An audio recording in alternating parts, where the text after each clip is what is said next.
comparing numbers. Now let us learn how to compare two numbers. Out of 10 and 100, we know that 100 is greater than 10.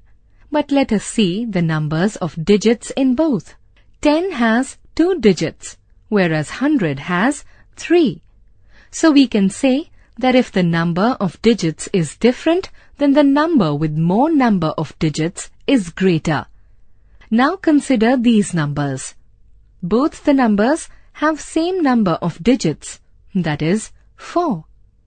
So we start comparing digits from the left and keep moving right.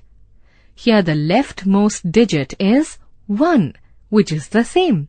So we proceed to the next number, which is 2. Again, it is the same. So we move to the next number.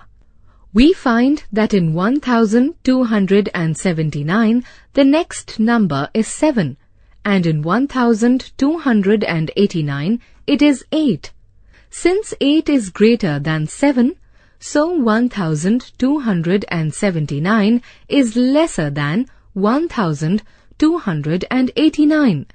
Hence we say that if the number of digits is same, then compare the leftmost digits of both the numbers. And if this is same in both the numbers, then keep moving right till a different digit is obtained.